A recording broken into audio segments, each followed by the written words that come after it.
പത്തനംതിട്ട കലഞ്ഞൂരിൽ മദ്യപാനത്തിനിടയിലുണ്ടായ സംഘർഷത്തിൽ യുവാവ് കൊല്ലപ്പെട്ട സംഭവത്തിൽ പ്രതി അറസ്റ്റിൽ. മരിച്ച മനുവിനെ ആശുപത്രിയിൽ എത്തിച്ച ശേഷം ഒളിവിൽ പോയ പ്രതി ശിവപ്രസാദിനെയാണ് പോലീസ് അറസ്റ്റ് ചെയ്തത്.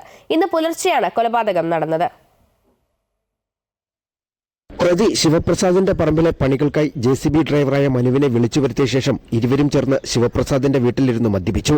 ഇതിനിടയിലുണ്ടായ വാക്കുതർക്കമാണ് കൊലപാതകത്തിൽ കലാശിച്ചത്. തലയ്ക്കും ശരീരത്തിനും ആഴത്തിൽ പരിക്കേറ്റ മനുവിനെ ശിവപ്രസാദ് തന്നെയാണ് ആശുപത്രിയിൽ എത്തിച്ചത്. പിന്നീട് ആശുപത്രിയിൽ നിന്നും മുങ്ങിയ ശിവപ്രസാദിനെ കുമ്പഴിയിൽ നിന്നുമാണ് കൂടൽ പോലീസ് കസ്റ്റഡിയിലെടുത്തത്. അയാളുടെ വീട്ടിൽ ഒരു വർക്ക്ഷോപ്പ് പണിയാൻ വേണ്ടി പ്രതിയുടെ വീട്ടിലേക്ക് ഇയാളെ വിളിച്ചു വരുത്തിട്ട് അവരെ പണി ചെയ്തുകൊണ്ടിരിക്കുകയായിരുന്നു. അതിനുശേഷം അവർ കുറച്ച് കഴിഞ്ഞ് പണി നിർത്തിയ ശേഷം അവർ തമ്മിൽ വീട്ടിനകത്തിരുന്ന് സംസാരമായി. ആ സംസാരത്തിലാണ് ഉണ്ടായത്. പ്രതിയുടെ പറയുന്ന ആളുടെ ശരീരത്തിൽ കടിയേറ്റ പാടുകളുണ്ട്. അതിനെക്കുറിച്ച് നമ്മൾ അന്വേഷിക്കുന്നുണ്ട്. നിലവിലെ അന്വേഷണത്തിൽ കേസിലെ പ്രതി ശിവപ്രസാദ് മാത്രമെന്നാണ് പോലീസ് നിഗമനം. കൂടുതൽ ചോദ്യം ചെയ്യലിലൂടെ വിശദമായ അന്വേഷണം പോലീസ് നടത്തുന്നുണ്ട്. അമൃത ന്യൂസ്, പത്തനംതിട്ട.